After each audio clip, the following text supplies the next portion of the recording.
छात्रों, आज मैं आपको बीए पार्ट 1 ऑनर्स अर्थशास्त्र के विषय वस्तु में निर्धारित सिलेबस में निर्धारित एक महत्वपूर्ण विषय मांग की लोच पर कुछ विवेचना करना चाहता हूँ।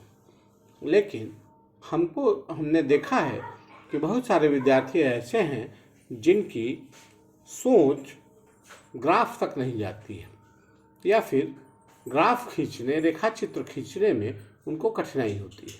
अतः मैं आरंभ रेखा चित्र के मूल सिद्धांतों से ही करूँगा।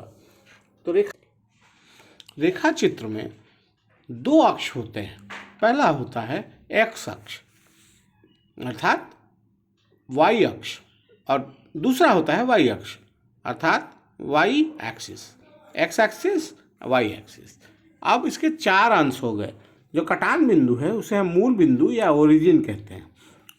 जो पहला हिस्सा है वो दाईं ओर ऊपर की तरफ, उसे हम प्रथम पाद या फर्स्ट क्वाड्रेंट कहते हैं। दूसरा हिस्सा ऊपर की तरफ बाईं ओर, जिसे हम द्वितीय पाद या सेकंड क्वाड्रेंट कहते हैं। तीसरा है तृतीय पाद, यह होता है बाईं ओर नीचे की तरफ, जिसे हम थर्ड क्वाड्रेंट कहते हैं। चौथा होता है चतुर्थ पाद या फोर्थ क्वाड्रेंट, यह दाईं ओर नीचे की तरफ होता है।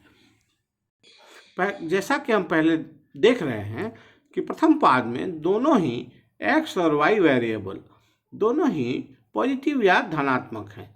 दूसरा है द्वितीय पाद, जिसमें एक्स तो ऋणात्मक होता है लेकिन वाई धनात्मक होता है। तीसरा है तृतीय पाद, जिसमें एक्स और वाई दोनों ऋणात्मक होते हैं यानी निगेटिव होते हैं। और चौथा है चतुर्थ पाद, जिसमें एक्स तो धनात्मक होता है लेकिन वाई जो है वो ऋणात्मक होता है। अब हम मांग के वक्र की रचना करेंगे।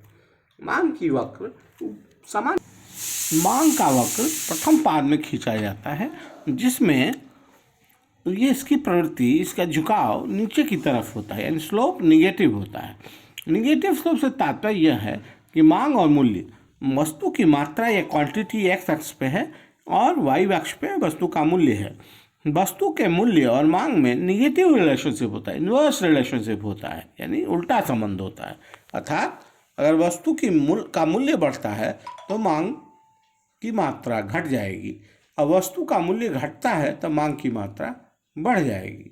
लेकिन अगर हम इसको वस्तु की तरफ से कहें, मांग की तरफ से कहें, तो ये वस्तु की मात्रा बढ़ने पर मूल्य बढ़ता है लेकिन मूल्य बढ़ने पर वस्तु की मात्रा घटती है।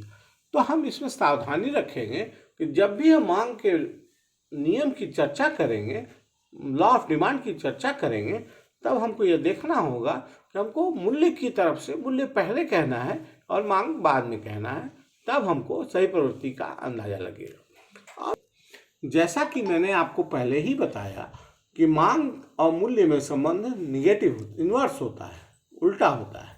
लेकिन मांग की मात्रा मूल्य बढ़ने या घटने पर कम या अधिक बढ़ सकती है। किसी मांग में किसी वस्तु की मांग में हम देखते हैं कि यदि मूल्य में थोड़ा भी परिवर्तन हुआ तो वस्तु की मांग में बहुत अधिक परिवर्तन हो जाता है। और उसी तरह हम ये भी पाते हैं कि जब मूल्य कम भी घटता है तो मांग अधिक परिवर्तित होती है और कभी कभी मूल्य घटने पर भी मांग में परिवर्तन नहीं होता है। इस मांग के नियम के अनुसार हमको मूल्य और मांग में संबंध की दिशा का पता चलता है।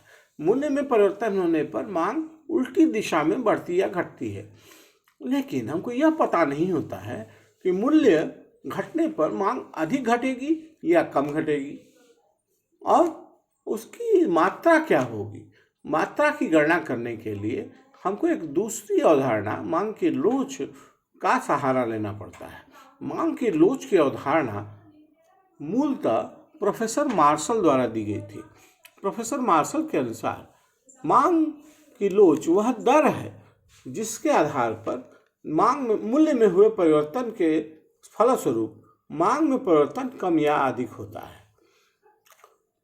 यह दर है, ध्यान दें, यह एक दर है, संख्या नहीं, दर है, रेट है।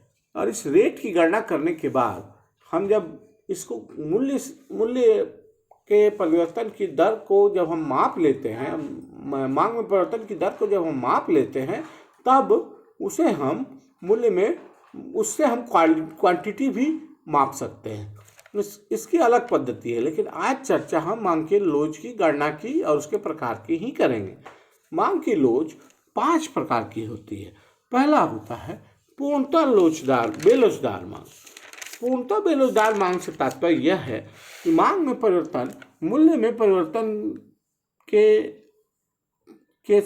के बावजूद परिवर्तित नहीं, मांग मूल्य में परिवर्तन होने के बावजूद भी परिवर्तित नहीं होती है। इसकी रेखा अगर हम खींचे, मांग की रेखा ऊर्ध्वाधर वर्टिकल होगी और वाई अक्ष के समानांतर होगी। जब हम इसकी प्रकृति की जांच करते हैं तो हम पाते हैं कि मांग में मूल्य में परिवर्तन कुछ भी हो, मांग समान स्थिर रहती है। जैसे अगर मूल्य OP1 है तो मांग D1 है, लेकिन मूल्य OP2 हो जाने पर, बढ़ जाने पर भी मांग D1 ही है, अर्थात मांग में कोई परिवर्तन नहीं हुआ। ऐसी मांग को हम पूर्णतः बेलोचदार